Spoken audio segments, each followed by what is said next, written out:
Elle est produite ici, sur la ZAD, depuis 3 ans. La grande particularité de cette farine, c'est qu'elle a un goût de résistance.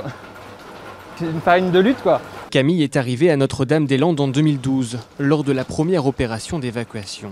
Depuis, il ne l'a jamais quitté. Il s'est installé ici, dans cette exploitation abandonnée par ses précédents propriétaires. Les champs aux alentours sont désormais de nouveau cultivés. Aujourd'hui, il y a du soleil.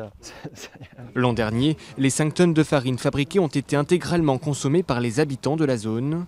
Une production en sursis, car située sur les terres du futur aéroport.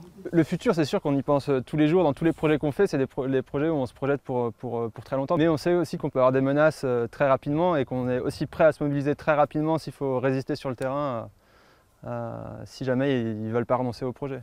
Sur cette zone à défendre, tous sont venus pour résister en cas d'opération de police. Plusieurs scénarios seraient déjà même prévus. Cette vigie a été spécialement construite pour donner l'alerte. Il y a une vraie lumière en haut qui tourne, un vrai phare avec une sirène aussi, qui est artisanale et qui peut sonner l'alerte en cas de venue des forces de l'ordre.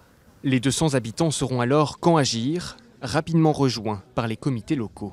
En cas d'intervention, il y aurait des dizaines de milliers de personnes qui viendraient défendre la ZAD, se battre contre les forces de l'ordre. Ça c'est sûr, comme ça a été le cas en 2012, où le gouvernement a dû repartir, où ils ont échoué à expulser la ZAD. Ce sera encore la même chose qui se produirait là. Symbole de cette détermination, ces milliers de bâtons plantés par autant de manifestants l'an dernier, en se promettant de venir les récupérer dès que cela serait nécessaire.